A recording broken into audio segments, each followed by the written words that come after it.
גם השלישי בשבת קודש, י' בשבט, תשס"ט, כל אחד ואחד צריך להתכונן לשבת קודש כמו בבית המקדש. כלומר, השבת נקרא פרשת תצווה, תרומה, תצווה, ויקהל, פיקודי, כל זה על העבודות של בית המקדש. אם נראה מה היה בבית המקדש, האדם יהיה נדהם איזה עבודה שדורש מהכהן.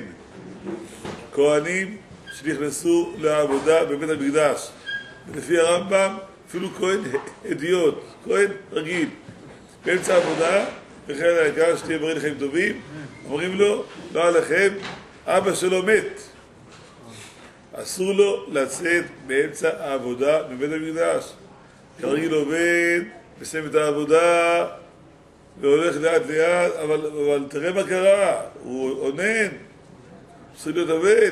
כשמגיעים לבית המקדש לעבודה, אין אבא ואין אמא ואין כלום. יש כבוד שמיים בלבד, אתה לא יוצא החוצה. הרמב"ם פסק, כשכתוב בתורה מן המקדש לא יצא, זה אפילו בכהן רגיל, לא רק כהן גדול. אל תצא, אתה עכשיו עובד. וכתוב בשבת בפרשת תצווה, שברור עולם כל כך היה דורש מהכהנים להיות דבוקים בעבודה, דבוקים במטרה של בית המקדש, שלא רק לא לחשוב מחשבות זרות, ללבוש בגדים מיוחדים.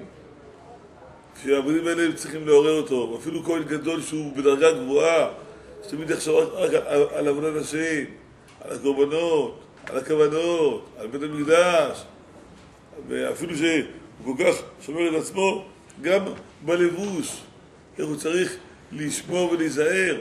למה כל זה? לעורר אותו, שיהיה דבוק בעבודת השם כל הזמן, והיה לו מעיל עם פעמונים, ואסור שיקרא המעיל, היה לו הולך בזהירות. כל הדברים האלה בכדי שעבודת השם תהיה בשלמות. זה על בית המקדש.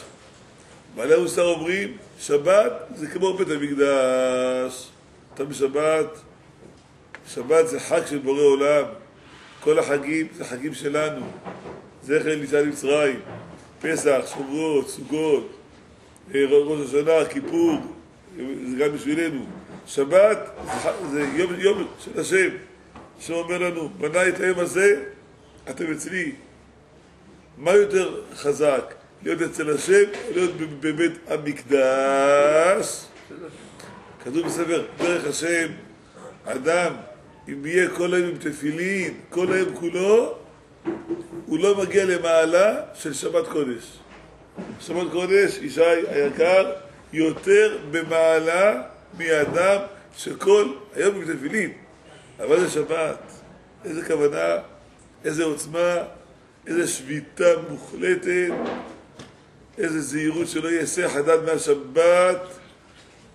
אז כמה צריכים להשקיע בשבת. לכן, כתוב הלכה בשבת, זה דומה, אסור לעבוד בשבת, אסור לדבר דיבור חול, אסור לחשוב דיבור חול שקשור על העתיד, וזה עניין, רק תורה, וואי, רק עבודת השם, רק קדושה עצומה והתעלות רוחנית ודרגה כל כך גבוה מעל גבוה, אדם צריך להגיע בשבת קודש. בשבת, בשבת כאילו שבת, כולו להשם, כולו להשם. גם אם הוא אוכל ושותה ומענג לשבת, צריך לחשוב, מענג לשבת, מענג לשבת. אם הוא חשב מענג את הגוף, אין לו מצווה.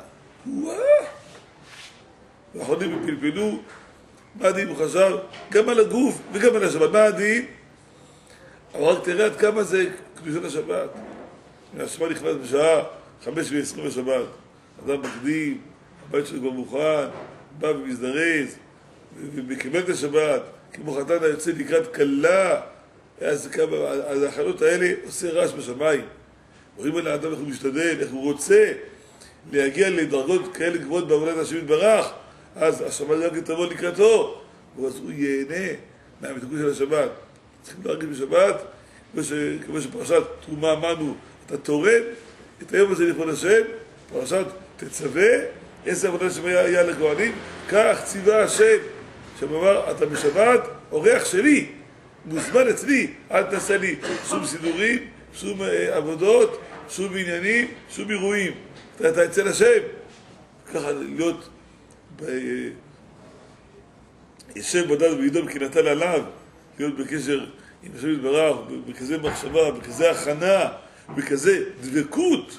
אוי, כמו שאמרנו, שבת זה, שעה בשבת זה פי 1000 מימות אחרון, אז תראה לאיזה עוצמה אתה מגיע בשבת, כשם בירך את יום השביעי, בירך את יום השביעי, דרגות עצומות מאוד, צריכים מאוד להשקיע בשבת, שמסגרת כולנו, שבת שבת כאילו אתה צריך לשבת לעלייה רוחנית, מסגרת לאורה, בשמחה, בששון, בעיקר, וכן יהי רצון ונאמר אמן.